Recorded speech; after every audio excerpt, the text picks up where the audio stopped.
we continue where we left off, let's hear who we have at the table, players and characters. Anne, will you begin?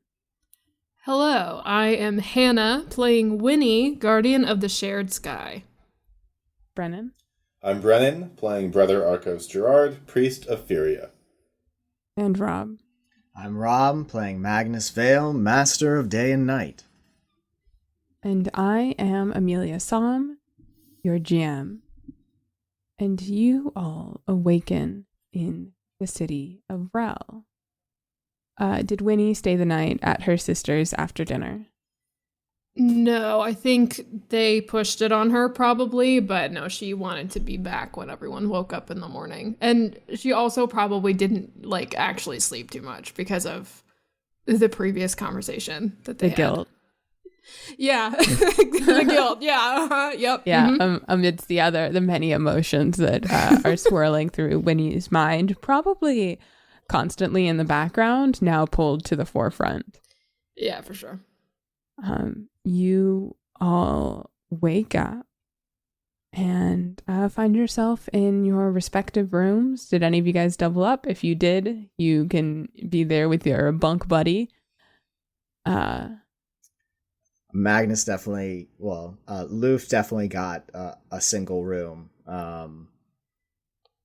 Because Loof went to bed last night knowing that that was probably going to be his last night in control. So Magnus wakes up as himself. The spell that had transformed him has dissolved overnight.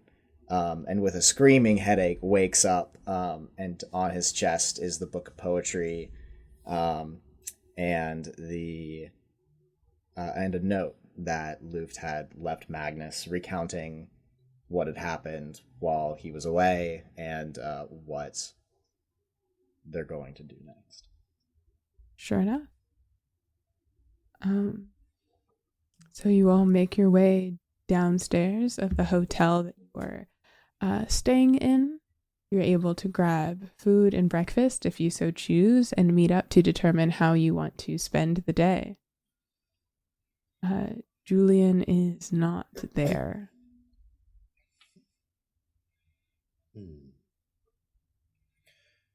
Is Craig around? Craig is. Probably was downstairs before the rest of you. I'm going to grab some pancakes, lament slightly. And by slightly, I mean very much that they're not Winnie's, but still grab some pancakes because the giant's got to eat. And walk over to Craig and between bites say, "Good morning, Craig. How did you sleep?" I guess fine. Good to hear. Have you seen Julian around anywhere? Yeah. He said he was gonna catch up with us later this morning, closer to lunch. Oh. What business does he have? Didn't say. I didn't ask. Fair enough. He's a mysterious one, that one. Yes. Well, thank you. I trust today is going to treat us well. I have a good feeling, don't you? Sure. I guess. Excellent. Feels yes. like any other day. Eat up. We will need our strength. And I'll mosey on down.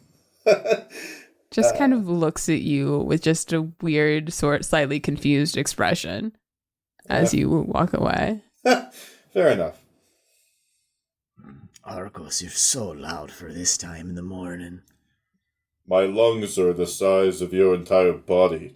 What do you want me to do about that? Breathe quieter. It's the pollen. No, not really. Not really. I'm be kind of awkward. I'm from the forest. But more importantly, your apprentice seems to have wandered off again. Aye. as we've recently learned, he's quite good at wandering off to places that he's not supposed to. I think he's probably fine, though. God, my fucking head. What happened? Well, you probably know better than I do. I was left a note in a book of poetry when I woke up this morning, but scant else I remember. Yeah, we're going to have to talk when it's a little bit later in the day. I know your head must be pounding and it's the early morning, but you would not believe what you missed. Yeah, I think around this time Winnie comes out of her room to where breakfast is. Magnus, good to have you back with us, finally. And she goes to make herself tea. Hey, Winnie. What's up? Is there coffee? Yeah, I can get you some somewhere. Thank you.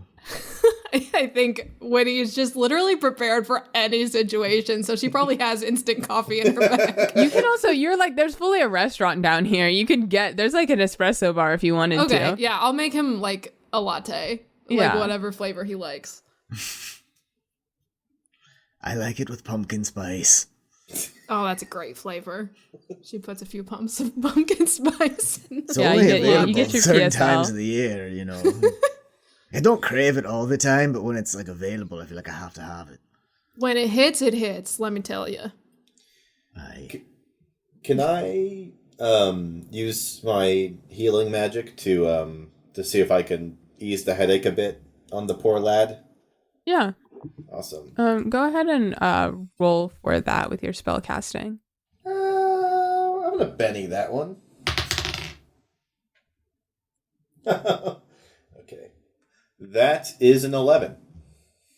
Yeah, with an 11, and it's kind of like, you know how if you have a super bad hangover after like your first meal, and if you drink like a gallon of water, it's not entirely better, but it feels like you got some liquid IV in your system, and you definitely feel more functional. I'm going to just get some holy healing light, then just slightly place it on. Yeah, you cast Magnus's Pedialyte. head. Just slam dunk it in his head. All right, hold still, Magnus. Not the first time we've done this. And just... Oh, yeah, that's the good stuff. Yeah, good old Pedialyte. Well, I feel awful, but I don't. I'm sorry for whatever happened when I wasn't me. I didn't do it. Didn't mean that to happen. Whatever it was that I inevitably did. Is everybody alive? Everybody safe? Yeah, everyone's alive. No, Luft was a mystery, but he was also a Delat, so no need to worry about that. Aye. Okay. And I thought you were unhinged. My goodness. It was a little out there. Woo! You know what I mean? He just had his priorities in a little bit of a different place than the rest of us. Aye. I was Well, going to say out of order, but different place. Yes. well, yeah, that doesn't entirely surprise me. But when you think about it, if you were eternally 17 years old and immortalized in a magical field of a story, you would probably be a bit weird too. Oh god, that sounds like hell. I don't want to think about that. Aye. I am not sure I really want to think about it either, except I'm glad that it was him and not, somebody else. Can't argue with that logic. Although I must say, there was a bit of a, Winnie, what would you call it when we stepped into that, thing? Oh, well, that was quite a bit of an enigma, I guess. Yes. It was a bit of a vibe check, if I'm honest. Jesus Christ. What exactly are we referring to? So, we made our way to the Library of Anemoros. That's what it's called, right? Yep, yeah. Okay, perfect. In the House of Sar. Yeah, we made our way to the House of Sar, and we got some cryptic clues.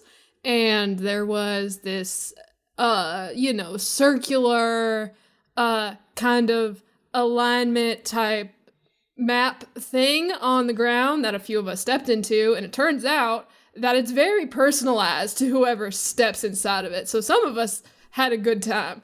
Me, myself, I had a good time, but Arcos can't say quite the same.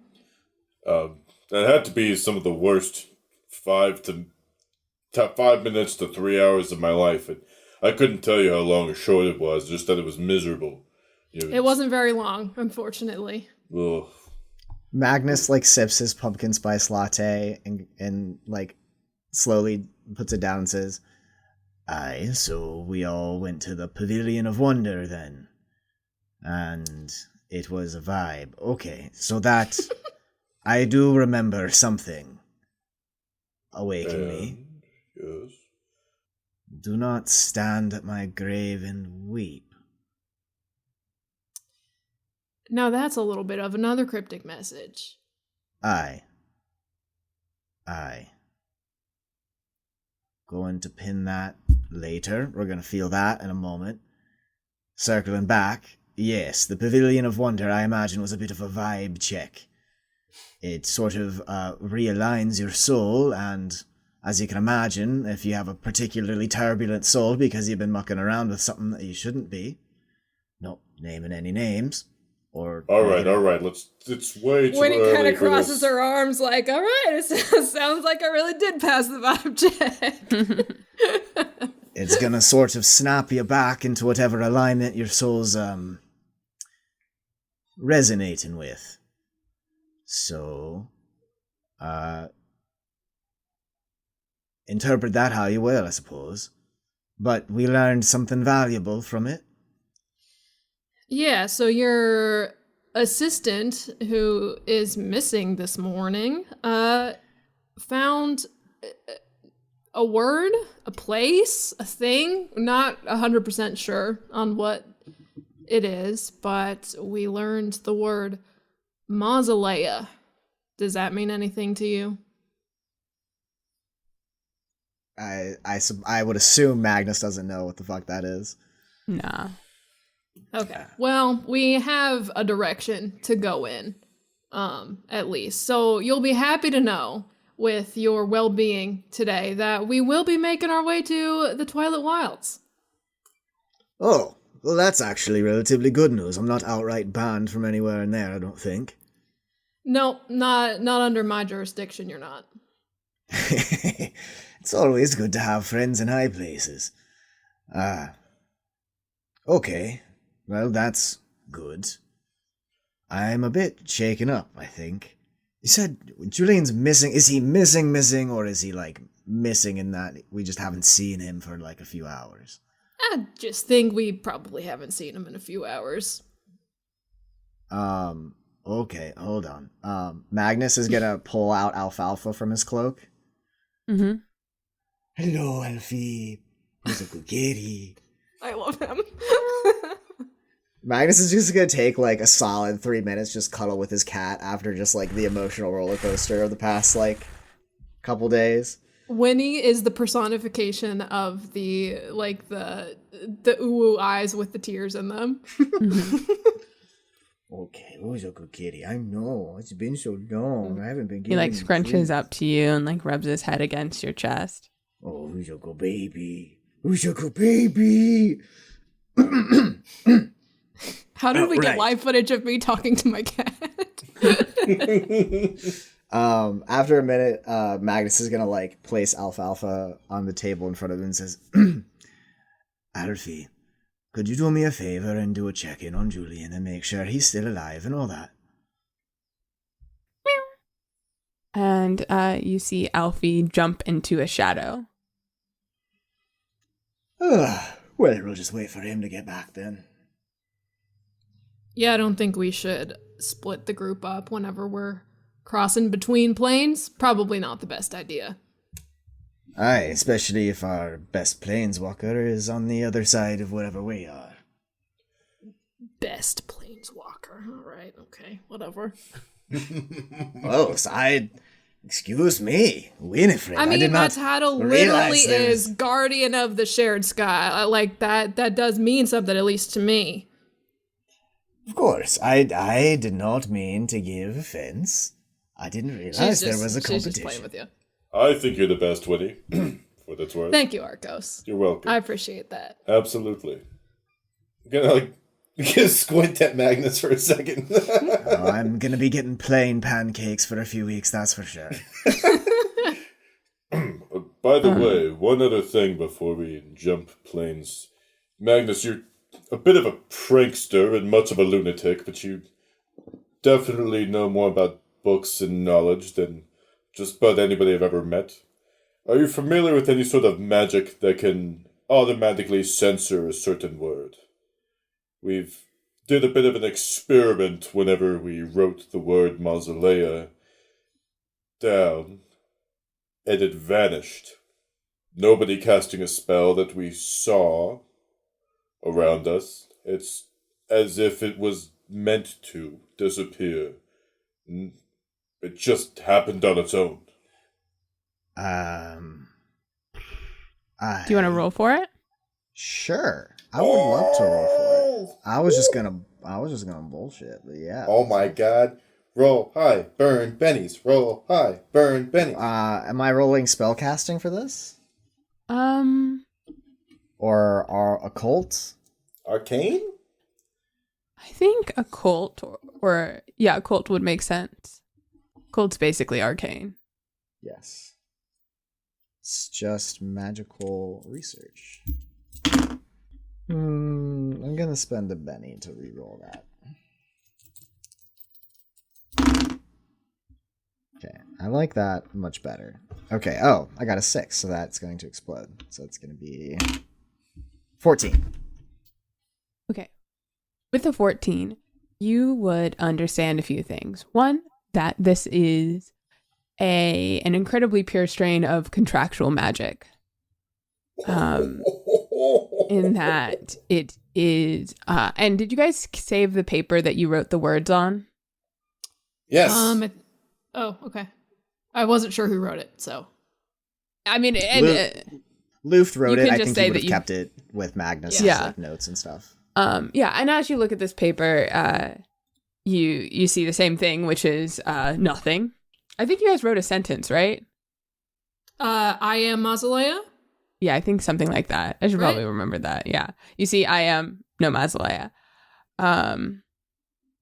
And or maybe the whole thing, I don't remember. Whatever I said, that how much of it disappeared. That's not super particularly relevant right now. It's not important to the story. Don't focus on it. But you don't see it. So you would know that this is someone would have to be very skilled in one of the more / most niche studies of magic.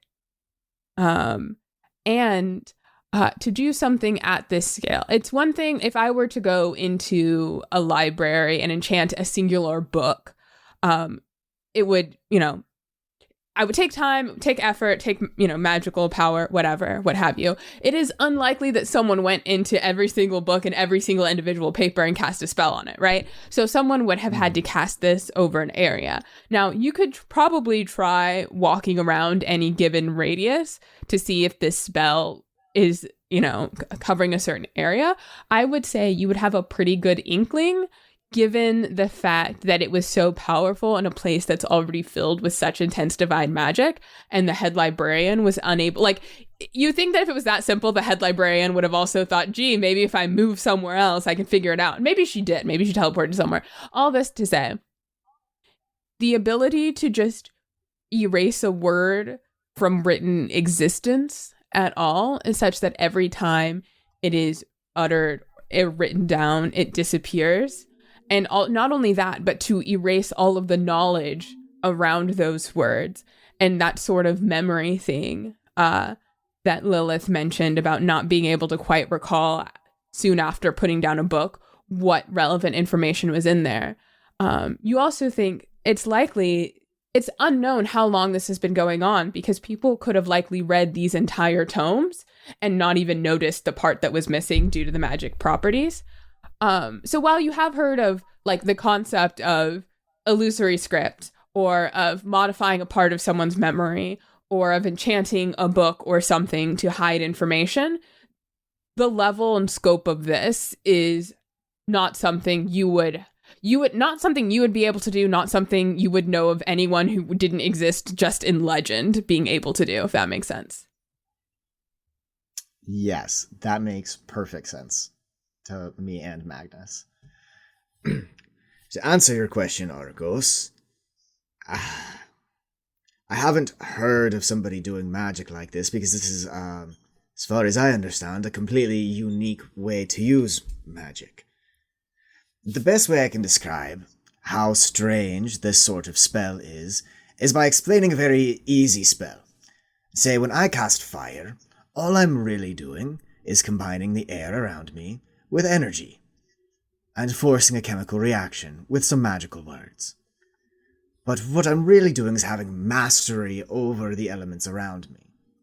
To have that level of mastery, to cast a spell that erases not only a word, but a concept of a word, from conceivably the whole planet, you would have to have a complete mastery over the word and the concept it represents itself, which is a godlike level of magical might, and besides just magical might, years, centuries of careful planning and manipulation of not just magic, but the flow of information itself. So, in other words, that's a damn good lead, boys. Well done. We're on the right track. I must say, I understood that pretty well. Legendary wizard you might be, perhaps your true calling is as a teacher. I Sorry. don't know what to say about that. Thank you, I think. Sorry if I struck a nerve. No, it's okay. Recent experiences have been making me dwell on fate a bit. But that's a campfire conversation if I've ever heard one, so we'll put that on the pinboard as well. Right. So our kind of path of thought regarding all this is that it's being erased whenever it's being written down, but obviously it's not being actively erased from our memories, right? So we figured we need to go to the oldest person we can find that has lasted from previous epochs, and we figure the best place to start would be in the Fey Realm. So that is where we are headed. Ah, that's a good idea. And would you be knowing anybody that fits the description of a 2,000-plus-year-old Fey? Myself, I do not, but fortunately, my mother-in-law is someone who might. So we are going to go pay her a visit. Scale of 1 to 10, how are the terms with you and your mother-in-law? We get along just fine. Awesome. There will be no worries there. I love my in-laws. Lucky you, mine still haunts me. Any word from Alfalfa? Yeah, as this conversation comes to a wrap, Alfalfa pops back in through a shadow behind one of your mugs of coffee, and sort of jumps up into your arms and kind of crawls up on your shoulder, kind of resting with its head next to your neck, kind of strung around the back. And you get images of Julian talking to two middle-aged women in a house eating breakfast. It's a very, very well-decorated house. Nicer part of town, probably. And you get another image of Julian looking at Alfalfa, and you now notice the vantage point that I think because you told Alfalfa to check on Julian, you didn't actively say that it was like supposed to be stealthy. Alfalfa didn't think that it needed to be because Julian's a buddy, and so you also get kind of like a freeze frame, of every few seconds of Alfalfa getting closer to Julian and then getting scritches. And then you hear Julian's voice in Alfalfa's ears saying,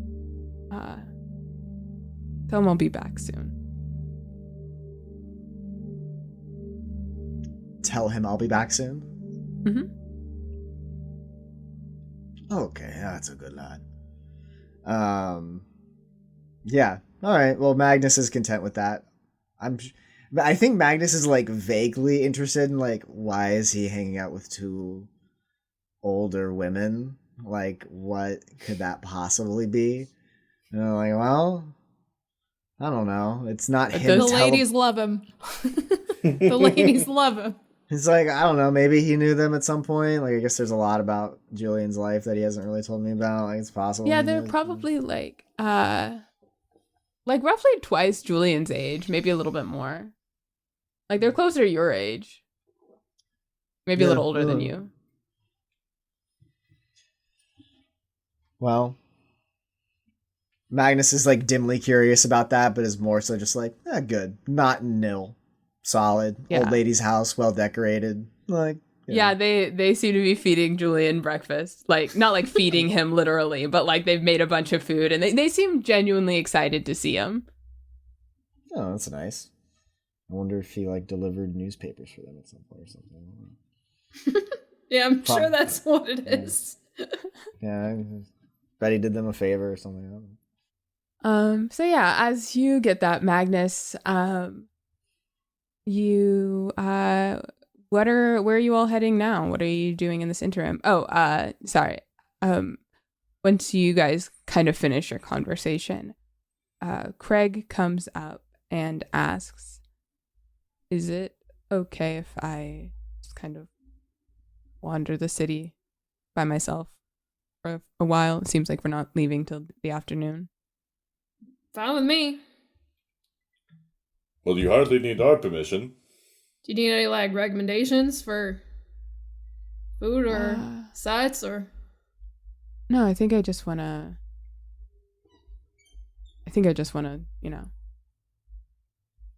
walk around. All right. Help yourself. It's practically like your place of power after all. What does that mean? Oh, sorry. I guess I was assuming that. Well, the thing is that you're sort of like a Nemeros' guy, right? And you came all this way? Yeah, right. Yeah. And they just sort of leave. Pensive. I don't think I've had an interaction with that kid. That wasn't bloody awkward. It is Tuesday. He is not a socially adept person. He's a little quiet. He'll come around, I'm sure. It's better Like, than he you was when we first found him. You gotta think admit having that.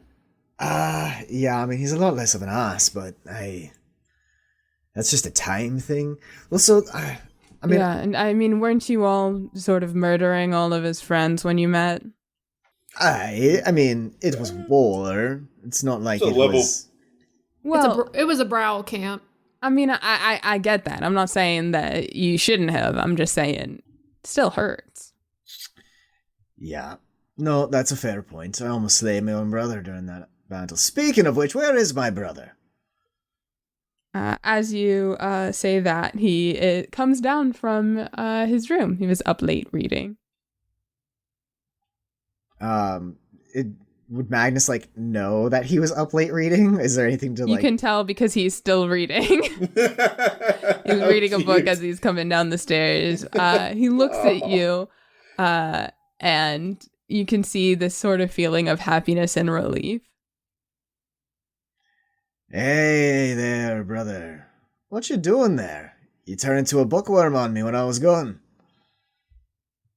I've always liked books, just never really had a lot. Aye, they're a wonderful thing to have. I spend more than my fair share of hours looking at, well, all sorts of shite in those things. What's Yeah, I piqued your remember interest? the books you used to read. Not a They lot of were- words in them. Yeah. Yeah, and you read enough of them and they all sort of start looking the same on paper. You're looking back to yourself again?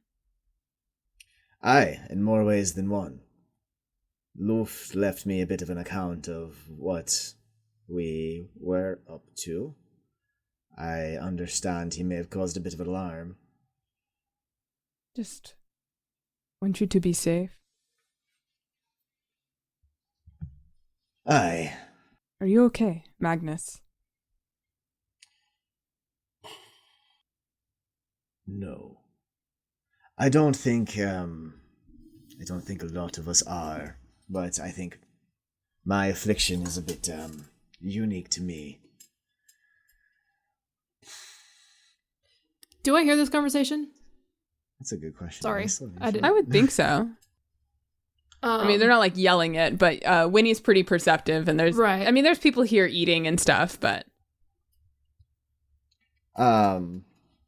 Yeah, I think Magnus is gonna like look around a little bit and say,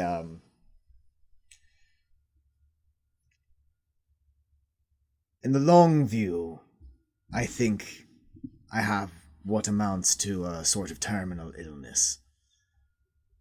But I don't really know much about it, or what exactly is gonna happen.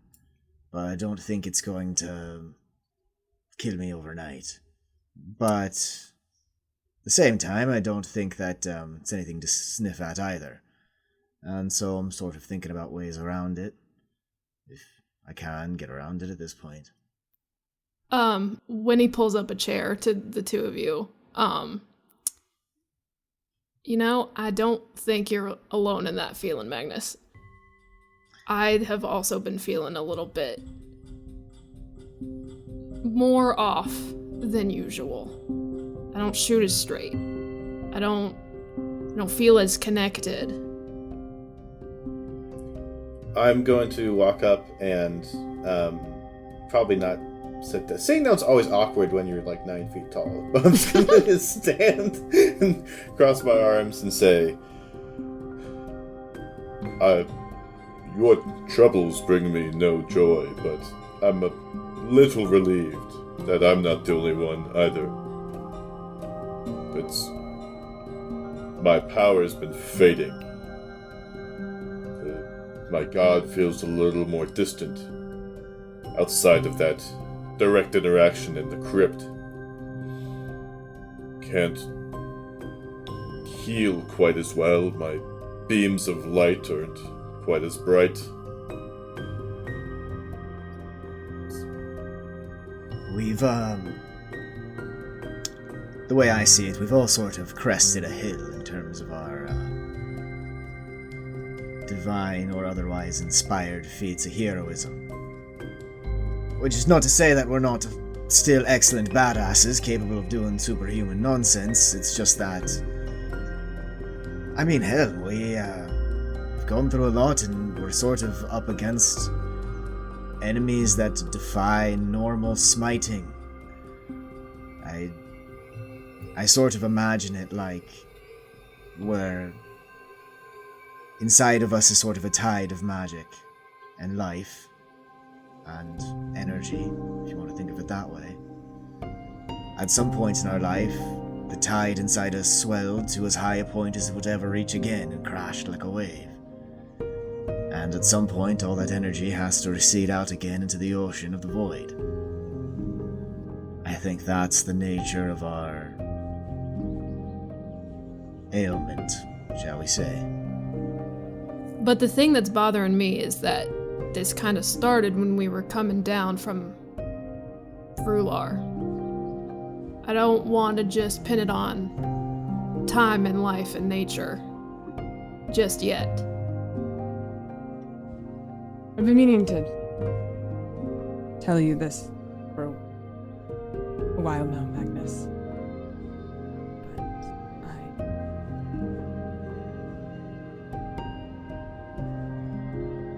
I think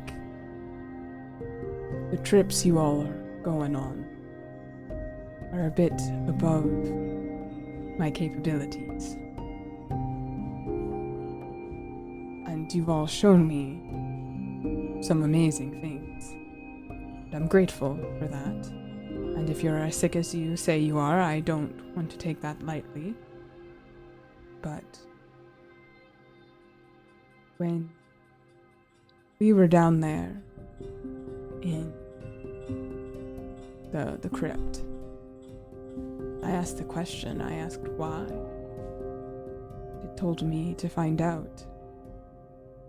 I was hearing all of you talk. I wonder if this is what I'm supposed to be helping you with. I was never quite as good with books as you, Magnus. But this is something affecting you, and you aren't sure its origin. Perhaps I could stay behind here and try and figure out what I can.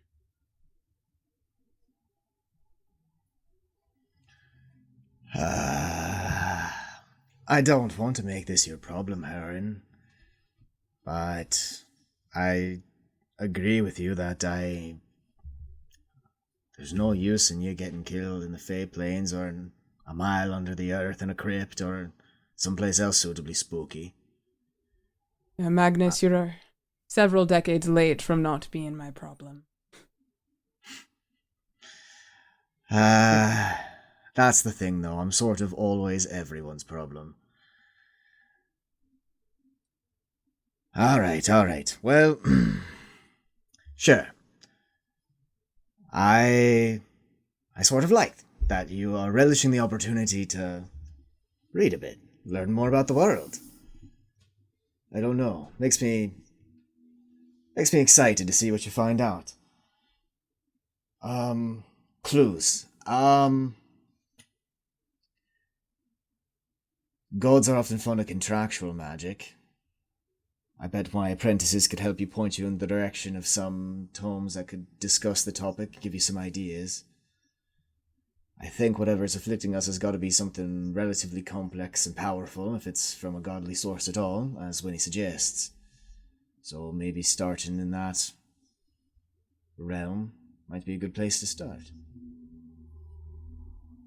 Right.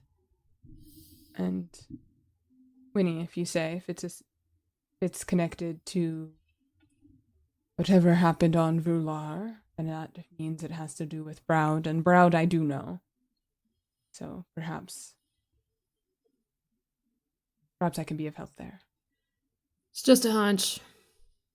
It's better than nothing. We make millions off of hunches and nothing. That's our bread and butter. I believe that we can find something useful. So, will you be staying here then, or do you need me to give you a lift back to the tower? No, I think here for now. If that changes, well, I guess I'll wait for you to come back, or I'll try and figure something out. Okay. Well, I guess once we leave, that'll be goodbye for a little while. At least until we get back from the Fey Plains. Right. Magnus, I think, awkwardly extends his, hand to his brother. Right. And he awkwardly kind of shakes it. And then I think he, pulls him into, a more sort of, masculine half-bro hug sort of deal. Yeah, you do that, but Huron gives you a full-on hug. Oh. And there's, some little tears up in his eyes. They don't, fall down, but they gather. Whoa, hey. Okay. I love you too, baby brother. Seriously though, don't worry about me too much. I've been on the brink of death since I was a teenager, and nothing's gonna put me in the grave too early, I promise ya. Well, I'll hold you to that. Sure. Also, why the fuck does my hand hurt so bad? Magnus, looks down to, the bandage across his palm. All right. Oh, right. Checked out a Winnie. library I book. forgot. Yeah, Winnie, I don't suppose you saw anything about that. Checked out a library book. Did that mad bitch of a librarian stab me? Hey, The other you Lilith is actually- a nice gal. And the other you really Yeah, I liked wouldn't her. call her a bitch, Magnus. She's very. I don't know. I will not tolerate any Lilith slander in this group Okay. of people. Okay, She was kind to me. give me the one slander for her stabbing me. Oh, Yeah. you're not No, special. not She even does that. that for everybody. She did a little bit of blood magic. It's just and, business. It's more of a slice than a stab, really. I was thinking a cut, personally. Aye, she's feisty. Mortalia always sort of got a bit weird around her. I'm not really sure why. So I sort of, in solidarity, had a bit of an attitude. Yeah. Weird. Did she say when the book was due back, by any chance? She Luke said declined to that- tell me. She said that you would know. Aye, Or that's that you probably... would She's got find your out. blood, so I'm sure you'll figure it out. I'm sure. Magnus sort of rolls his eyes and gestures with his palms up well, presumably before I die then I'll return the book and she'll just have to live with that. And I we'll suppose hope so. that she doesn't come after you in death. Well, she's gonna have to get in line when it comes to crazy women haunting me. And with that, just going to sort of fast travel. Is there anything you all want to do before meeting up? I would most definitely like to just on your way to go to the thing, to travel to the place. I'd like to whisper down to Magnus and just say, That thing we've discussed about what I should stop doing. I don't know if now's the right time, and I think I might delay it. But I am due for a visit sometime. I think I'm going to break things off. Well, best to be about it than to talk about it then. Do you think it's really the right time, though? No, Arcos, the right time was the third time you saw her, but this will have to be the second best time. Sometimes a man cannot argue with that logic. Aye. It's being human or mortal or however you want to slice it that makes life worth living, and that means making some mistakes and having friends that'll help you get you out of them. Whenever you're ready for that fireside chat, I'd like to talk to you, by the way. I mentioned you're a good teacher, and you did start a school. I thought it would be a compliment to you. I don't take it personally. I'm in an emotionally raw state since I had an accidental transformation. And the only reason I bristled is because I would like to have been a better teacher. Been more of a teacher, actually, and spend less of my time being a delinquent. Doing something more useful, but now that I'm facing down the long and dark, I sort of think that maybe my fate was never going to lead me that way anyway. That I was sort of not predestined, but destined in a sort of way to turn out the way I did, and now I wonder maybe if I had made better choices I wouldn't have. My friend.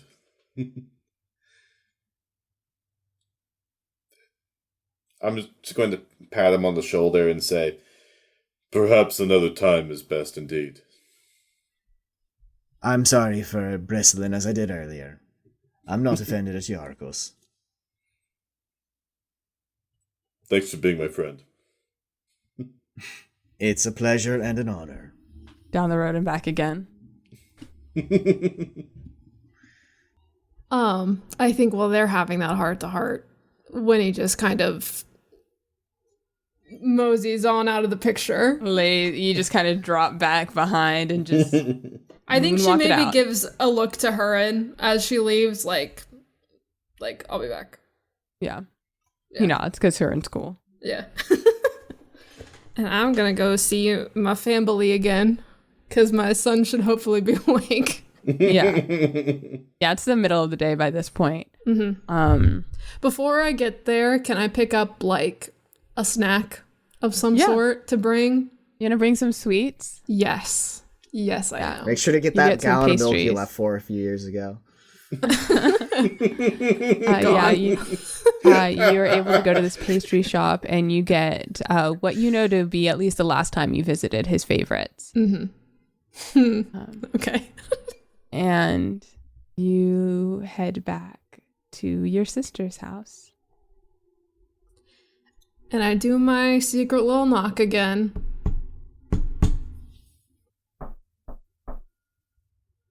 And door opens, and before Eleanor can say anything, you feel a pair of arms wrap around your waist, and a voice say, "Mommy!" Hi, and baby. runs up to you. She automatically just falls to the ground and gives him a huge fucking bear hug. Yeah. You're back! I am. I'm here to visit. Just real quick. Are you gonna stay? I can't today, baby. I'm so sorry. I brought you a gift, though. And she has this pink box of whatever pastries and sweets. And he dives in, goes straight for the chocolate, double chocolate one that you thought he was gonna like the most, and he does. He starts eating, and he says, "How long are you gonna be here?" Well, Oh my gosh! Okay, come with me. And he starts pulling you. He pulls you up to his bedroom, and you can see he has little tears in his eyes. He's so happy to see you, and he takes you upstairs and just starts kind of putting all these toys in your hand, and you can see there's this little action figure of an archer and a tiny little wooden bow set, like with big kind of dummy arrows in the corner, and he just starts like gushing about all the things he likes. And he's like, "Can you tell me about your adventures? Everyone's saying you saved the world. Did you save the world, Mommy?" I am saving the world, baby. I promise. And I'm doing it just for you. "Can I come?" No. I've been practicing. I know you've been Aunt Ellie practicing. can tell you I'm so good. I believe you are so good. You're gonna be even better someday. And maybe someday when you're older, you can come with Mama on her adventures. Okay, you promise? I promise. When you're older, when you're of age. How old? 18. Okay. 18. Okay. But I love all these toys. These look so nice. Did Aunt Ellie get all these for you? Yeah, Aunt Ellie did, and Aunt Tosh got these, and well, sometimes some of the other moms gave me toys, and so this one is from Jiraiya, and well, Jiraiya gave me this one because I had a teddy bear, and Jiraiya wanted the teddy, and I didn't really like the teddy. Tosh got me the teddy, and it just wasn't, I don't know, it was like a really, really light brown, and I like the dark brown ones, and so I gave Jiraiya the teddy, and then she gave me this rhinoceros, and it's blue. Ooh, I love a blue rhinoceros. That is so fierce. Yeah. And powerful. Well, baby, I have to get going back to my group so we can go save the world some more. You're going right now? I have to. I can't be gone for long, baby. I'm But- sorry. But do you can we have lunch? Okay, Avi, I will stay for lunch. If Aunt Ellie and Tosh are okay with that, why don't you go ask them? Okay. And Avi says, Aunt Ellie, can Mama stay for lunch? And Aunt Ellie's like, of course. And they get to cooking. Avi, where's Truffy? Oh, and Avi takes you out to the backyard, and there's like a little subsistence garden, and Tosh is actually out there picking some stuff for lunch. And you can see that they're buried like halfway, just a little mushroom cap sticking out is Truffy, who's sleeping in the dirt in the garden. Fucking cute. He's just a little guy. He's just a little mushroom boy. He's just a He's little taking guy. a nap. Okay, we won't bother him. I'll say hi another time to Truffy. And then you hear, Oh, and it's Truffy waking up. Oh, I'm sorry, Truffy. Did we wake you up? I'm sorry. And it's like bouncing around. It's happy to see you. I give him a little pat on the head because I've never really known how to interact with this creature. Oh, it's nice to see you too, Truffy. Yeah, but you're able to have lunch, and then after, Avi asks if you can just stay a little bit longer. Like after lunch, he's asking me that? Yeah, you guys have lunch. You have lunch. You talk. Avi tells you about school and asks you a million questions about Magnus and Arcos and the tower and all of these things that he's heard about and read about or had read to him in your letters. During that conversation, I guess we can just play this out, but yeah, the tower is so magnificent, Avi. I promise I will take you there someday. Really? Can I go to the spa? Wait, that's a hell spa, isn't it? Maybe not. It's only powered by the souls of the damned. It doesn't actually like cause any heavy Magnus's side. voice echoes in your head. For only $9.99, you get the demon Yeah, that's what they get lotion. you. Can't be more expensive than what I mean, they don't have phones here, but if they did, it's like the little kids apps where they keep making the purchases. I'll have to see if that's safe for boys your age, but we'll see it for sure. Maybe not take a full visit, but I'll let you see it once everything dies down, baby. Okay. As soon as I can. Promise? Promise. And she gives him a little kiss on the forehead. Do you have to go now? I do, baby. And Magnus he and starts Arcos. crying. Oh, fuck. He says, but I don't want you to go. I don't want to go either, baby. It's I gonna want be. to come with you. She takes a deep breath. I know, baby. And he's just full on crying. I wish I could be here more with you. I wish I could spend so much more time with you and Aunt Ellie and Tosh, but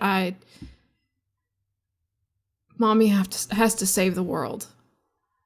All right? It's not saved yet, and I have to make sure you're safe. He's still just crying.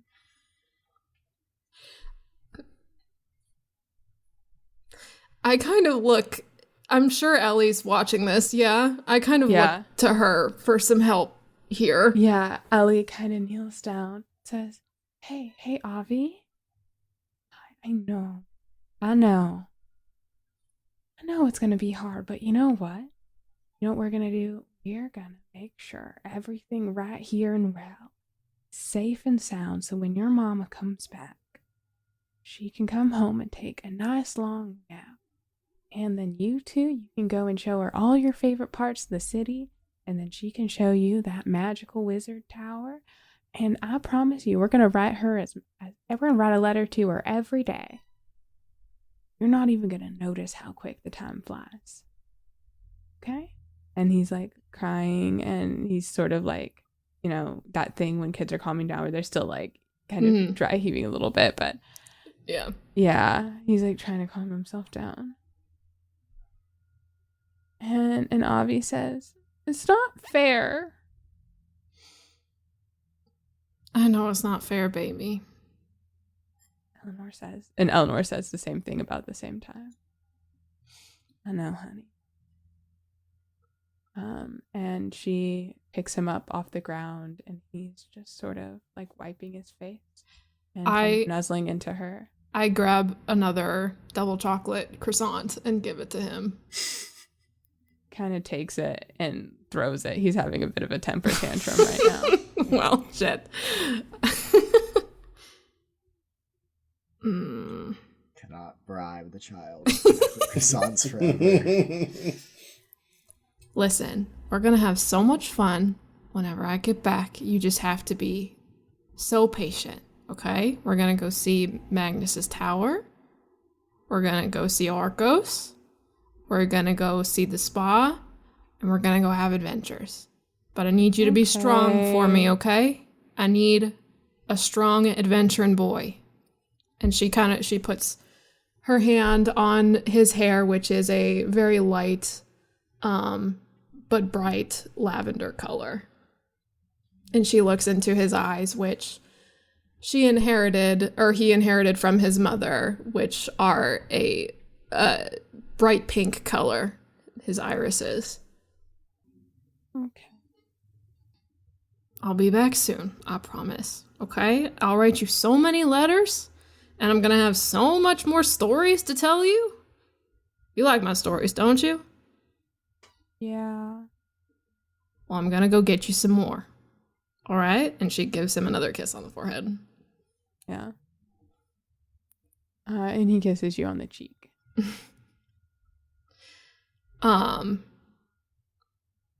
I'll see you soon.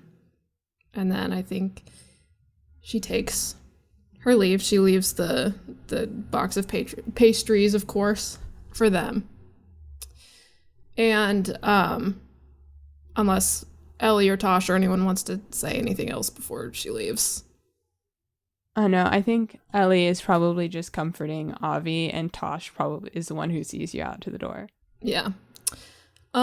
So as the door closes behind her, she just kind of takes another deep breath. She didn't want Avi to see her cry, but she kind of just lets it out, kind of leans back against the door, just calming herself before she has to go back to everybody else. And when she has sort of emotional moments like this, it's probably when she misses Envy, her wife, the most, because she was always very good at being diplomatic, at talking, at keeping people calm, and Winnie was just not as much of the talking type. So she fumbles with her necklace, which I don't think I've described before. Her necklace is both her and her wife's wedding rings, interlocked together. And one of them is a bright pink color. The gem on it is a bright pink color, and the other has a silvery, more sparkling gem on it. And if you were to look really closely, the silvery gem very much matches the color of Winnie's eyes. And she just kind of fumbles around with it. She often does whenever she's anxious. And just takes that and continues forward. You do so. You find your way back to the group. I assume, let's say you're meeting just right inside the gates of the city as you head back.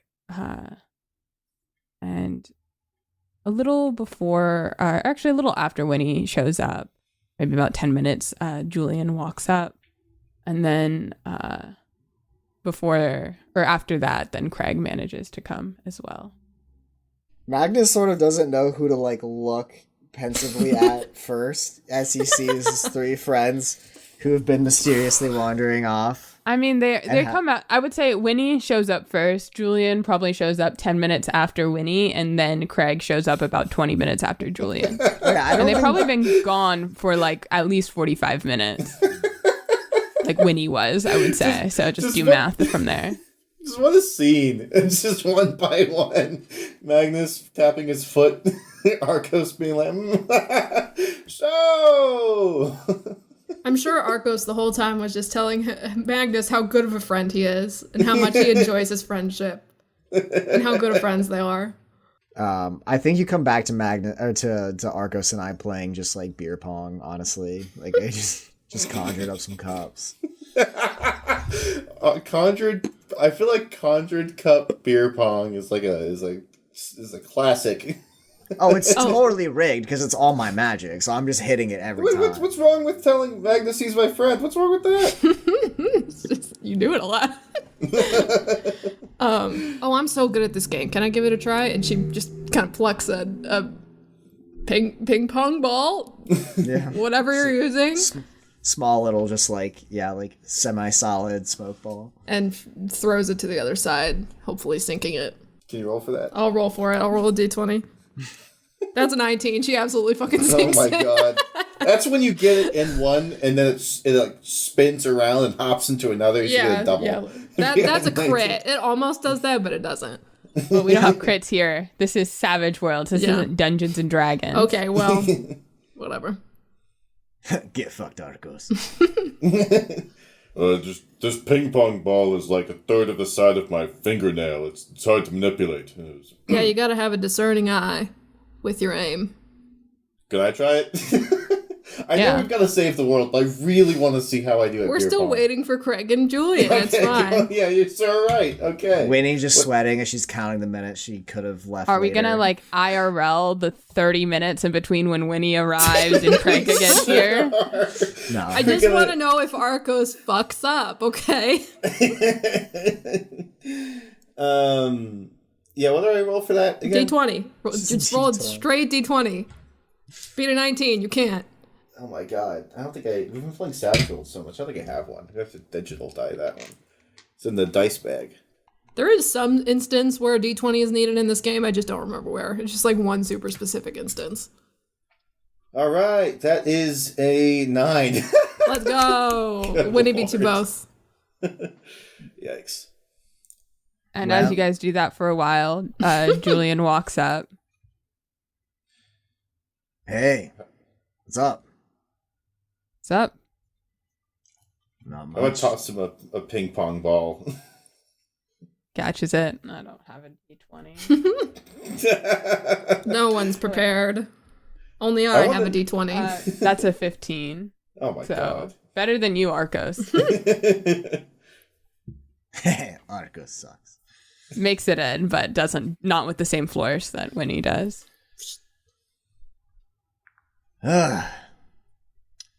So, did everybody have a good day? Yeah. I had some good pastries. Glad to see you're back to yourself, Magnus. Yeah, I feel a bit lighter. Is that good? It feels like I lost a lot of weight all of a sudden. So, kinda. I don't know. I'm sort of in a transitory period from feeling just shocked into sort of getting my bearings. So, trending good, I would say. Okay. Sounds good. Julian, have I ever told you that you make this sort of weird face when you're trying to not tell me something? Oh, I'm not trying to tell you anything. I just wanted to know if you had anything you wanted to ask. But if you don't have anything you want to ask, that's fine too. Okay, well, since we're both highly intelligent wizards, let's just not beat around the bush. Did you have a fun time visiting those older ladies? Older? Interesting. Yes, I did. Okay. And were they anyone in particular? Yeah. Okay. I mean, those are my mom's, Magnus. Oh, shit. I suppose they would be. Yeah. Well, we just hadn't really talked much about your family in a while. Oh, yeah, no, it's fine. And you were looped, so I didn't want to, like, that situation. That's no excuse. I should have remembered enough to not make an ass of myself at the very least. Well, Yeah, how is that going, by the way? the making my ass out of myself part, it's getting worse every day. The looped thing. Well, the easiest way to keep it under wraps is to not use that spell. It's not exactly a disguise spell, as it is a summoning spell, if that makes sense. Yeah, I picked up on that. Right. So, I don't really trust the magic to not give me somebody else that I don't want to be conjured into my body at the moment. I think that there's probably a safe way to go about it that I could figure out, but for the time being, I will just be me. But as long as I don't cast the spell, I shouldn't be turning into anybody unnatural. Okay, well, just give me a heads up next time. I obviously didn't expect all that to happen, which is, in hindsight, should have been more on my guard about that. It didn't used to happen, ever, Are Yeah. you- Like, I know you've talked about the thing and the magic and that, but are you okay, Magnus? And would you tell me if you weren't? Well, there's sort of an extra layer to this whole changing into people thing. That's different from my magic getting weaker, but I think one is sort of feeding into the other.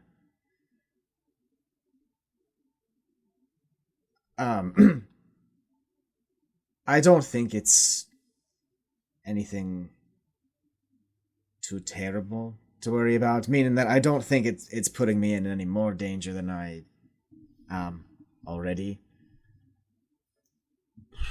I guess so. We're all gathered up now at this point, huh? Yeah. Oh, Craig still hasn't come, but yeah.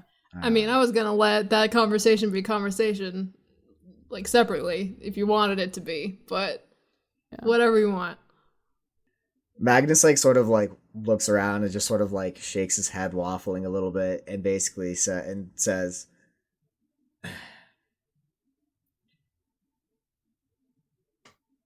"You know that I haven't always had these eyes, right? Obviously. Yeah. Part of that magic binds me to a certain level of secrecy about what precisely it is, but that doesn't mean I necessarily have to keep it so secret as I have been. The ritual to grant me the sight," gesturing to his eyes, "and some other magical abilities was a sacrificial spell that connected me directly, in some senses, with Jorgund. Because it was a facsimile of the great sacrifice that he made of himself when he supposedly first ascended to divinity.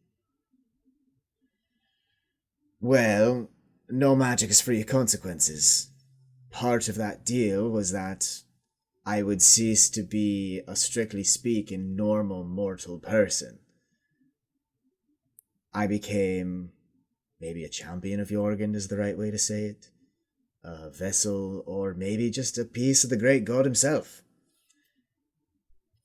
Jorgund is a god of energy, but what is energy without people to record its movements and how it interacts with the world? He, in a very real sense, is the god of energy and the god of all things that use energy to do something in the world. And so he's also sort of a god of stories. And for a lot of his divine workings, it's through stories that he really has his greatest impact on the world. By tapping into that, I've sort of made myself a piece of that story. And the end game of that, to get to the point, is in a magical sense. When I die, I don't know if I'll properly die and just be remembered for who I was, or if I'll become like Luft, a sort of imprint stuck and folded into the pages of time, held in a sort of shallow stasis of what I used to be. It's that half-life that sort of scares me. When I think about fate, that's what I think about. Is being doomed and having my story written for me, and leading down to that path of sort of just fading into the cultural memory of Jorgen, and so on and so on.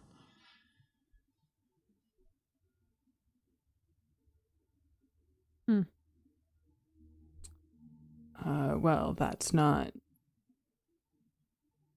I mean, that's a lot. I'm not expecting anybody to fix that. I don't think it's really a thing that needs fixing, to be honest. It's not something that you have to go through alone, though, Agnes. I know you're always looking after me, but doesn't mean I can't look after you too. Especially if you're gonna die and join a storybook and gotta figure out how to run your fucking tower all on my own. Well, you said that you wanted to explore the world, and all the planes beside it. I wouldn't ask you to look over the tower in perpetuity. But we don't need to be making end-of-life decisions, okay? There is a vast horizon between here and me diving into my grave. Yeah. And around the time you say that is when Craig walks up, covered in a fine sort of grayish powder. Well, you look fit for the fryer. I could serve you up with a side of chips and some green beans, and you'd be right as rain. Yeah, I went to, there's this stonemason guy. I just did some stone carving. Some stone carving? Yep. What'd you make? Runes, I guess. Oh. And a pillar, yeah. Fun stuff, I know. Just, yep. So, all fair? Yeah, unless anyone else has any more business to be done. It's like, keeps patting himself. It's mostly rubbed off, but there's still quite a bit of dust that he's just like trying to get off. Can Magnus cast control elements to just like get all of the dirt and dust off of him? Yeah, sure. You have to even roll for that. Magnus reaches out his hand and he's about to cast a spell, and then Magnus sort of like recoils and tilts his head for a second and says, if you're fine with it, I could is it okay if I... Yeah. And then thank you for asking. Magnus just like swipes his hand down and like all of the dirt at once just like onto the ground off his clothes. Cool. When we get back, I'd love to see the runes you carved. Yeah, just sure. Yeah, I can show you. When we get back. Excellent. And you all begin walking out of the city, down in the direction of the town of Aranox, where a gateway that you are intimately familiar with, Winnie, lies dormant, waiting to be awoken. The single touch. One of the guardians. whose spell keeps it safe from those who might abuse this passageway. And as you place your hand out on what looks to be an ordinary sort of an archway made of trees woven to a thicket, these branches begin to pull back, and a veil of a pearlescent opal, shimmery, like water almost, glows ever so slightly, the soft thrum. Then you take one deep breath, and you walk through. And I presume the rest of you follow behind. And as you do, you find yourself in a fantastical, bright, and sunny, warm world. As you are in the area controlled by the autumnal courts